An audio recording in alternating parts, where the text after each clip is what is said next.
Hello tout le monde, bienvenue dans cette nouvelle vidéo. Aujourd'hui on va parler réglementation du bar pour la fin d'année 2018 parce que ça a changé, ça va changer en tous les cas. Si vous n'avez pas vu déjà la vidéo sur laquelle je traite déjà du sujet, je vous la mets ici. Donc c'était pour l'année 2018 en cours. Donc pour rappel, sur cette année 2018, aucun prélèvement. Pas le droit de détenir du poisson à bord des bateaux, aucun prélèvement, no kill intégral au nord du 48e parallèle. Je vous mets une petite image juste ici pour vous rappeler les zones de pêche. Donc nous, nord 48e parallèle, c'était no kill intégral. Sud, 3 bars par jour par pêcheur. On en revient au même, à la même question. Le bar, le parallèle, il s'en fout. Il passe en haut, en bas, bref, ça bouge. Et il s'avère qu'avec les différents groupements, les différentes fédérations, associations, la Commission européenne a revisité, bref, leur avis en fait. Et du coup, il a été proposé que à partir du 1er octobre et jusqu'au 31 décembre 2018, au nord du 48e parallèle, vous aurez le droit de prélever un poisson par jour et par pêcheur. Après, vous pouvez très bien continuer à faire un no-kill, c'est d'autant mieux. Je voulais vous donner mon avis, et ensuite, j'ai récupéré l'avis de quelques pêcheurs concernant la question. Donc pour moi, pourquoi faire ça pendant 3 mois, octobre, novembre, décembre, sachant que ça va commencer, les eaux vont commencer à se rafraîchir, les poissons vont commencer à aller au large, vont commencer à se rassembler pour frayer. Pourquoi en fait? Pourquoi ne pas avoir laissé la fin d'année totalement en no-kill, quitte à repartir sur l'année 2019 avec un poisson par jour et par pêcheur, mais pour tout le monde, pour toute la France. Si le stock est en si mauvais état que ça, il faut restreindre tout le monde. Alors effectivement, les chiffres ont été mal calculés, ça a été majoré de 800%, ils se sont plantés à 800% quand même sur les stocks. Donc on peut se poser la question, est-ce que le stock est vraiment en état critique, ou alors il n'est pas si critique que ça? On peut se poser la question.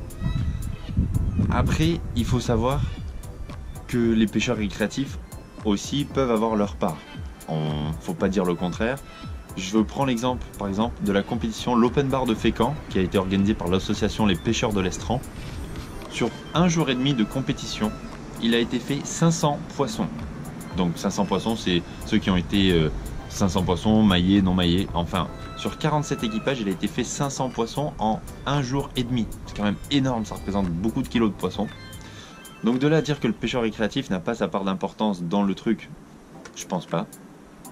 Mais après, faut pas mettre tout le monde dans le même panier. Vous avez les professionnels qui, malheureusement, pour certains, vont continuer à aller pêcher sur les frayères.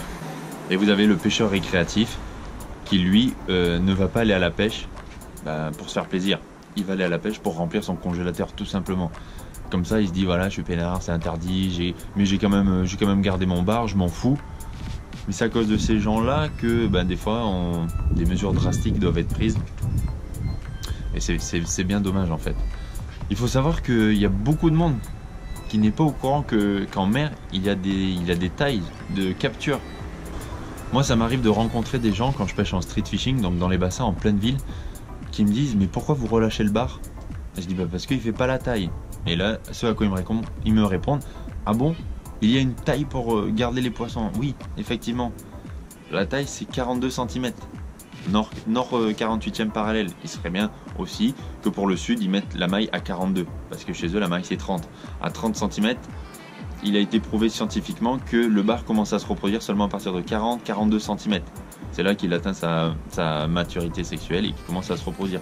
À 30 cm, c'est un poisson qui ne s'est pas encore reproduit. On peut le considérer comme un juvénile en fait. Donc prélever du bar qui ne s'est pas reproduit, c'est potentiellement enlever des milliers d'œufs qui peuvent donner de nouveaux poissons. Donc, je dis pas que c'est une mauvaise chose, ça va relancer un petit peu, j'espère, l'économie. Par exemple, pour le petit magasin Aux Pêcheurs Normands, après avoir discuté avec lui, il m'a dit qu'il n'a pas fait une super saison niveau économique. J'irai le voir en fin de saison, je lui poserai la question, savoir si le fait que ça a réouvert lui a permis de retrouver un peu de chiffre d'affaires en fait, tout simplement.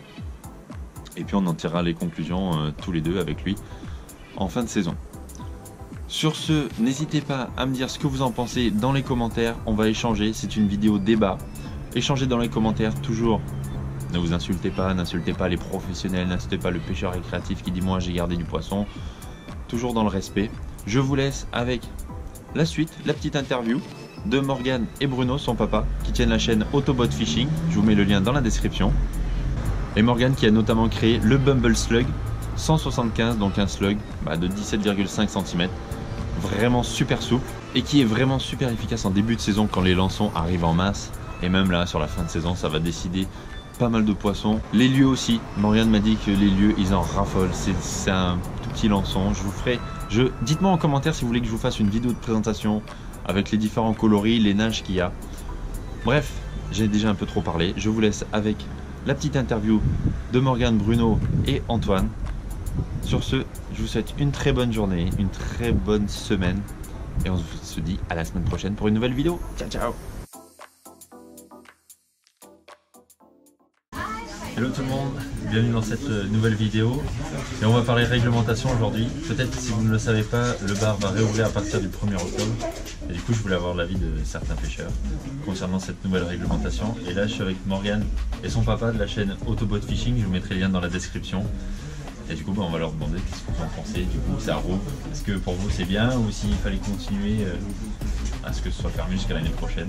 Bonjour à tous. Moi, oui, pour ma part, je pense qu'ils auraient dû laisser fermer au moins cette année jusqu'à la fin. Je pense que ça aurait été bien pour tout le monde et puis pour le poisson, que ça reste fermé jusqu'à la fin. Surtout qu'en plus, on va arriver dans la période de frais.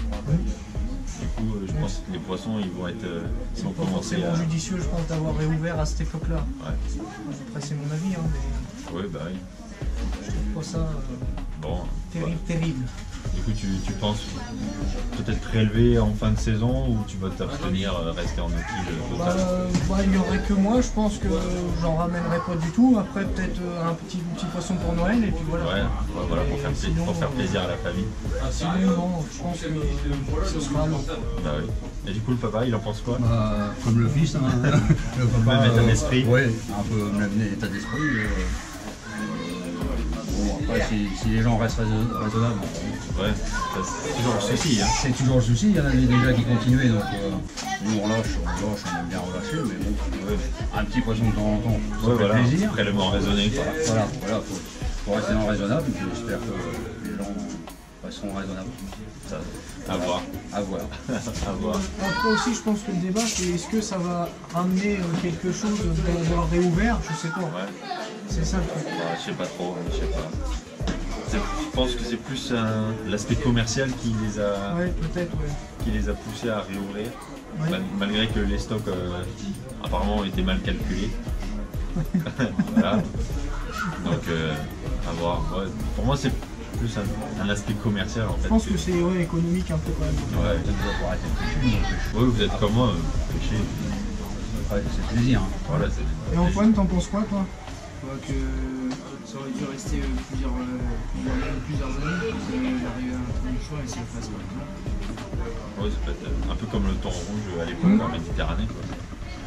Ouais, là, il est le temps de vraiment se reproduire et puis que ça reste plusieurs générations. Ouais, après on en revient toujours au problème de l'économie. Si ça ferme pendant plusieurs années, les petits commerces comme ici chez Philippe, ça va peut-être les faire mourir. Quoi. Non mais je vois nous par exemple, en tant que pêcheurs, on va dire entre guillemets sportifs, on a été plus à la pêche cette année que l'année dernière alors que c'était ouvert. Ouais. Après voilà, est-ce que... Puis en plus vous pêchez en bateau, du coup vous avez constaté qu'il y avait moins de bateaux. Il y a moins de bateaux, beaucoup moins de bateaux. Ouais, parce que justement les gens ils allaient à la pêche pour consommer en fait.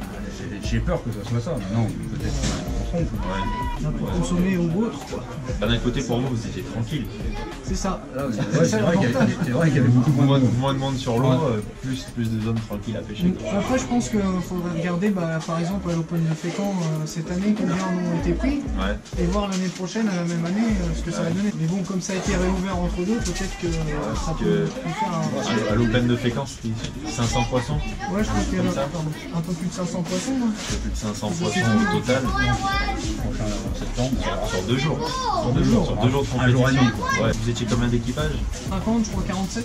Ouais, 50, ça fait une moyenne de 10 poissons par bateau, quoi. Pour Calcul ça, je comme pense ça. que le plaisancier a quand même une part de responsabilité aussi dans la chute du quota quand même. Oui, on est aussi pour quelque chose. Hein. Oui. Parce que nous, encore, on prélève raisonnablement, mais il y en a d'autres, ils remplissent le congélateur. Mais bon, le problème restera, même s'il y a le droit de le pêcher ou s'il n'y a pas le droit. Oui, Il y en a déjà qui ramenaient encore. Voilà, il y a toujours le braconnage, des choses comme ça. Voilà, il faut qu'il se fasse prendre. Ouais, pas vu, pas pris. Pas vu, pas pris. C'est ça. Bon. Après, il faut donner au moins des moyens aux gens qui contrôlent, quoi. Ils ne peuvent pas être partout non plus. Nous, on a été contrôlés une fois. Ouais. L'année dernière. En combien? En 4 ans peut-être?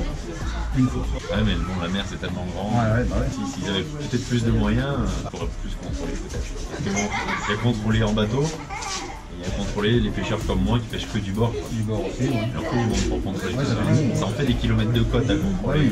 Après, je pense qu'il faudrait que pour ceux du sud aussi, ils descendent de passer de 3 bars par jour par pêcheur à 1 comme nous. Ouais, partout pareil. Voilà, que ce soit partout pareil. On sait bien que le poisson il se déplace, quoi. Et puis aussi les professionnels qui arrêtent de pêcher en pleine mer sur les Ouais, sur zones les de frayères. production, Oui, bien sûr. ça ferait aller plus loin bien aussi, je pense. Bah, oui. Bon, merci. Pas de rien. C'est Merci gentil. à toi pour l'invitation aussi. Oui, c'était bon. Il a pas fait beau, mais Un petit bar quand même. Hein. oui, voilà, c'est toujours ça. Bon, je vous mets le lien de leur chaîne YouTube en description.